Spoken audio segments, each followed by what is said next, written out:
Bonjour. Les interventions des différents experts ont rappelé l'ampleur inquiétante des inégalités sociales dans l'enseignement belge, qu'il soit francophone ou néerlandophone. Ils ont démontré que ces inégalités étaient étroitement liées à la forte ségrégation dans notre enseignement.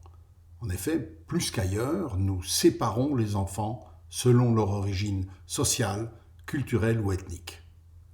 Nous avons pu observer les effets désastreux de cette ségrégation pour l'équité et la qualité de l'enseignement, comme le montre le présent graphique. Nous avons vu enfin que la ségrégation sociale, qui est aussi une ségrégation ethnique et culturelle, est profondément en contradiction avec une des missions premières de l'école, instituer le citoyen critique et conscient d'une société qui se veut démocratique. Il est temps maintenant de passer du constat à l'action. Comment faire advenir une école réellement commune, c'est-à-dire culturellement et socialement mélangée? À cette question, notre collectif d'associations et de citoyens propose une réponse originale. Pour en comprendre le principe et le bien fondé, il faut d'abord mettre à nu la forme très particulière qu'a pris en Belgique le droit au libre choix de l'école par les parents. Objet déjà de la lutte contre le pouvoir hollandais avant 1830, inscrite dans notre Constitution dès l'indépendance, scellée dans le roc par deux guerres scolaires entretenues par l'existence de puissants réseaux d'enseignement concurrents, la liberté d'enseignement est profondément ancrée dans la culture belge. À tel point qu'aujourd'hui, choisir l'école de ses enfants n'est plus seulement un droit, mais est devenu une véritable obligation. Contrairement à ce qui se passe dans la majorité des pays, chez nous, aucune école n'est proposée, aucune place n'est garantie. Les parents doivent se débrouiller pour trouver l'école qui accueillera leur enfant. Cette caractéristique, que la Belgique ne partage qu'avec une poignée d'autres pays comme l'Irlande et les Pays-Bas, est non seulement à l'origine de stress et de souffrance pour de nombreuses familles, elle renforce aussi les effets ségrégateurs du quasi-marché scolaire belge. Car lorsqu'on doit trouver une école, on interroge ses connaissances, ses amis, ses voisins, ses collègues, sa famille. Et vos amis, vos voisins, collègues et parents appartiennent généralement, statistiquement, à la même classe sociale que vous. Et dès lors, le choix d'une école se traduit, même involontairement, par une recherche de l'entre-soi. L'obligation de choisir renforce donc les effets de l'inégale connaissance du marché scolaire et d'attentes socialement différenciées. Or, à côté du droit individuel de choisir son école, il faut poser un autre droit, tout aussi fondamental, mais collectif celui-là, le droit à l'éducation.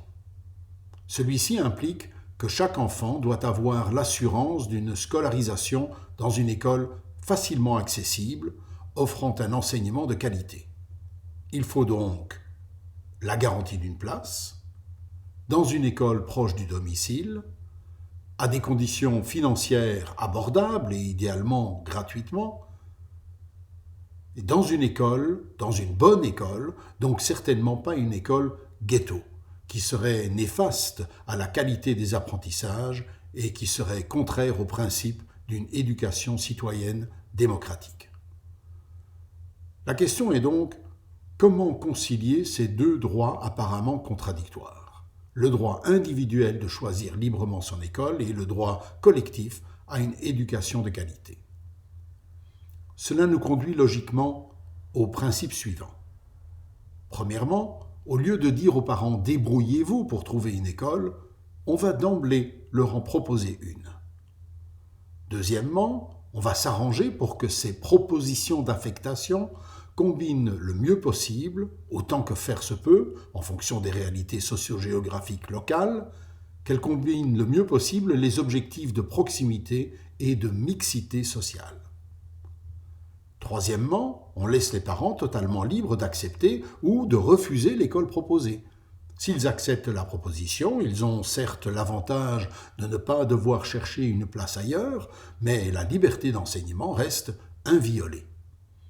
Enfin, quatrièmement, on applique ces principes tout au long du tronc commun, donc depuis l'entrée à l'école maternelle jusqu'à la fin du tronc commun et chaque fois qu'un changement d'école s'impose pour une raison ou pour une autre. En effet, les inégalités sociales ne sont pas l'apanage de l'enseignement secondaire, elles naissent dès la maternelle et croissent au fil des ans, en particulier par l'effet de la ségrégation. Une telle procédure briserait le cercle vicieux où nous sommes actuellement enfermés. Aujourd'hui, les parents perçoivent bien les grandes inégalités entre les établissements scolaires. Ils les perçoivent d'autant mieux s'ils bénéficient d'une bonne connaissance du marché scolaire. Or, cette connaissance, cette conscience de la ségrégation académique nourrit justement l'attachement des parents au libre choix. Libre choix qui, à son tour, comme nous l'avons vu, produit cette ségrégation.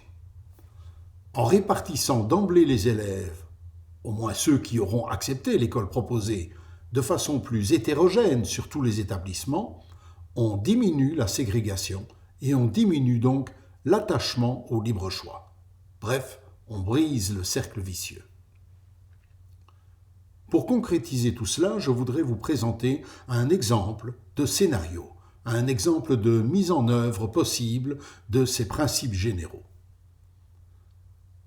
Au 1er décembre, tous les parents dont un enfant est en âge d'entrer à l'école ou de changer de niveau d'enseignement seraient invités à remplir un formulaire, sur papier ou en ligne, indiquant leur préférence pour l'école qui sera proposée. Choix confessionnel, choix linguistique, regroupement ou non avec les frères et sœurs et le choix du domicile de référence. Précisons pour le choix confessionnel qu'il ne serait pas demandé aux parents s'ils souhaitent, mais seulement s'ils accepteraient que l'école proposée affiche telle ou telle confession. C'est techniquement inévitable, car les pouvoirs publics, qui doivent proposer un établissement, ne sont évidemment pas en mesure de garantir le nombre de places dans les écoles confessionnelles. Au 1er janvier, une fois toutes les réponses rentrées et encodées, on exécuterait un algorithme qui, comme nous l'avons dit, affectera chaque élève à une école en conciliant le mieux possible les critères de proximité et de mixité sociale. En d'autres mots, l'élève sera affecté à une école proche de son domicile, mais pas forcément la plus proche, le logiciel cherchant à obtenir des écoles socialement semblables entre elles et donc hétérogènes. Notez bien que ceci implique 2 préalables importants. Primo, l'existence d'un indice socio-économique individuel pour chaque élève, qui pourrait être construit à partir des données de la Banque Carrefour de la Sécurité sociale. Secundo, un cadastre des places disponibles dans chaque école. Ceci implique à son tour l'existence de conseils de zone interréseau gérant l'offre de places dans les établissements. Cette offre doit répondre à des critères sur le plan de l'infrastructure et elle doit être suffisante pour assurer une place à chaque enfant, tout en laissant une petite marge de flexibilité pour le bon fonctionnement de l'algorithme. Mais pas davantage qu'une petite marge, ce serait un gaspillage et cela nuirait au résultat de mixité escompté. Le 15 février, les parents reçoivent alors notification de l'école retenue pour leur enfant. Ils disposent d'un délai de 45 jours pour répondre, par voie postale ou par voie numérique comme ils le souhaitent, et l'absence de réponse tiendrait lieu d'acceptation afin de ne pas sanctionner les enfants dont les parents auraient négligé ou été dans l'impossibilité de répondre. En cas d'acceptation, l'enfant sera automatiquement et définitivement affecté à l'école proposée. Il ne pourra alors plus être inscrit ailleurs dans l'enseignement organisé ou subventionné par la Fédération Wallonie-Bruxelles. En cas de refus de la proposition, les parents pourront formuler une ou plusieurs demandes d'écoles alternatives. Il leur sera toutefois rappelé qu'il n'y a dans ce cas aucune garantie. Cette période de 45 jours, entre le 15 février et le 1er avril, pourra être utilisée par les écoles pour organiser des séances d'information à l'adresse des parents. Le 1er avril, après réception de l'ensemble des réponses, on affecte d'abord à leur école ceux dont les parents ont accepté la proposition initiale. Ensuite, on considère les demandes alternatives des autres parents. Le premier choix est automatiquement accordé s'il reste suffisamment de place dans l'école demandée. S'il y a un excès de demande, un algorithme privilégiera de nouveau les élèves dont l'apport tend à optimiser les indicateurs de mixité sociale ou ceux qui risqueraient de ne plus trouver de place disponible dans une école de proximité. Le procédé est répété, si nécessaire avec les deuxième choix, troisième choix, et ainsi de suite jusqu'à épuisement. Si au terme de cette procédure, des enfants sont encore sans école, alors l'algorithme proposera, toujours avec les mêmes critères, proximité et mixité, un autre établissement où il reste de la place. Le 1er mai, les parents qui ont refusé la proposition initiale sont informés si leur enfant se voit proposer une place dans une des écoles alternatives qu'ils avaient demandées, ou ailleurs. Ils disposent alors de 15 jours pour confirmer ou non cette inscription. S'ils confirment ou s'ils ne répondent pas, l'inscription est à nouveau automatique et définitive. Ils ne pourront donc plus inscrire l'enfant ailleurs. Au terme de cette phase, le nombre de places encore disponibles par année d'études et par établissement est repris dans une base de données publique accessible sur Internet et dans certains lieux publics comme les maisons communales. Une autre base de données, non publique celle-là, permet aux établissements de vérifier si un élève est déjà inscrit dans un autre établissement. À partir du 15 mai, les établissements peuvent recevoir des inscriptions complémentaires, mais dans la stricte limite des places déclarées au cadastre et dans l'ordre chronologique d'arrivée de ces inscriptions. Afin d'éviter les doubles inscriptions, les établissements auront l'obligation de vérifier si l'élève n'est pas déjà inscrit ailleurs. Les établissements sont tenus de communiquer ces inscriptions en temps réel afin d'assurer une mise à jour immédiate des bases de données et d'éviter ainsi des fils inutiles. Une procédure similaire serait appliquée chaque fois qu'un enfant est amené à changer d'école, par exemple en cas de déménagement ou lors du passage du primaire au secondaire. Et d'ailleurs, pour éviter que ce passage n'implique déjà l'orientation vers une filière générale ou qualifiante, il conviendra de séparer, au moins administrativement, l'enseignement secondaire inférieur, qui appartient au tronc commun, de l'enseignement secondaire supérieur, qui lui est divisé en filières. Enfin, des dispositions spécifiques devront être élaborées pour certains cas particuliers, comme les enfants du voyage, par exemple. Une objection souvent entendue à l'encontre de ce projet est qu'il serait impossible de combiner la mixité sociale et la proximité, tant les inégalités sociales géographiques sont importantes. Pour répondre à cette crainte légitime, Bernard Delvaux et moi-même avons testé la faisabilité d'un algorithme d'affectation sur des données relatives à la population scolaire de l'enseignement fondamental en région bruxelloise pour l'année 2011. Sans entrer ici dans le détail de ce logiciel, je vous en livre quelques résultats. En 2011 donc, 21% des élèves de première primaire fréquentaient des écoles dont l'indice socio-économique moyen était inférieur au seuil sous lequel se situent les 30% les plus pauvres, en d'autres mots, des ghettos de pauvres. Inversement, 20% fréquentaient des ghettos de riches, des établissements dont l'indice socio-économique était supérieur au seuil des 30% les plus riches. 34% des élèves fréquentaient au contraire des écoles ayant un indice socio-économique moyen, correspondant à ceux des 2 déciles centraux de la population bruxelloise. Cela pouvait être des établissements mixtes ou des espèces de ghettos de classe moyenne. Après exécution de notre algorithme, voici ce qu'on obtient. Il n'y a plus aucun élève dans une école ghetto de pauvres. Il reste seulement 6% d'élèves dans des ghettos de riches. Et 76% des élèves sont désormais scolarisés dans des écoles d'indice socio-économique moyen. Qui plus est, ces écoles sont cette fois réellement mixtes. Ce ne sont plus des ghettos de classe moyenne. Mis en carte, voici ce que cela donne. Chaque cercle représente une école. En rouge, au centre de Bruxelles, on a une grande concentration d'écoles ayant une population très pauvre. Ce sont les écoles ghetto de pauvres du tableau précédent. Au sud-ouest de Bruxelles, au contraire, une concentration de ghettos de riches. Et en vert, les écoles d'indice socio-économique moyen. Après application de notre algorithme, les écoles rouges ont totalement disparu. Et les écoles bleu foncé ne sont plus que de petits établissements enclavés dans l'extrême sud-ouest de la capitale. Vous pensez peut-être que pour atteindre un tel résultat, nous avons dû déplacer beaucoup d'élèves loin de chez eux. Eh bien, pas du tout. La distance moyenne domicile-école se trouve au contraire réduite. Elle passe de 1,3 km dans la réalité à seulement 900 mètres en moyenne après l'application de notre algorithme.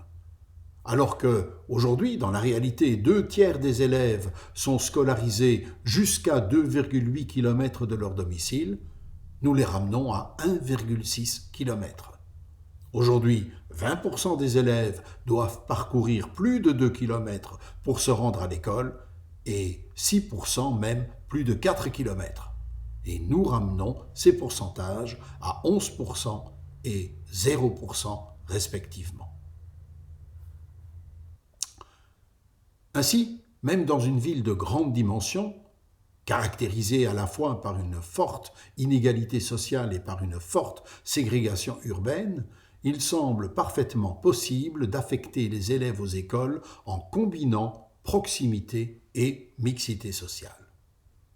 Une autre objection fréquente est que tout le système repose sur l'hypothèse qu'une majorité de parents vont accepter l'école proposée.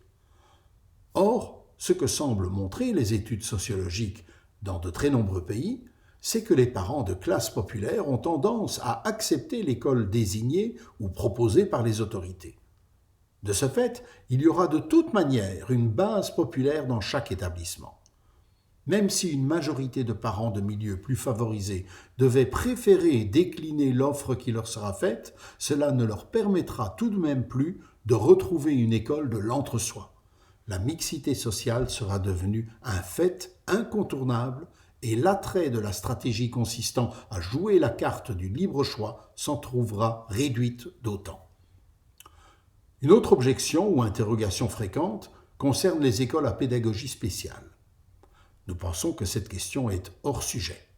Aucune pédagogie digne de ce nom ne prétend s'adresser qu'à des enfants de parents suffisamment instruits pour privilégier telle ou telle pratique pédagogique.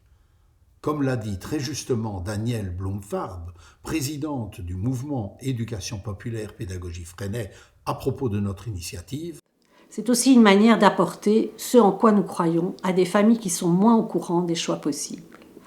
La pédagogie Freinet est à son essence une pédagogie populaire. On ne peut donc qu'adhérer à cet appel. Enfin, certains s'inquiètent de la création d'un cadastre rigide de places interdisant aux écoles de grandir librement. C'est en effet avec l'obligation faite aux écoles d'inscrire automatiquement tous les élèves dont les parents ont accepté la proposition d'affectation, une condition sine qua non du succès de toute la procédure. Mais surtout, c'est un formidable pas en avant dans la stabilité des effectifs, donc la stabilité des équipes pédagogiques, une opportunité aussi de planifier enfin rationnellement l'offre scolaire. Voilà, je vous remercie.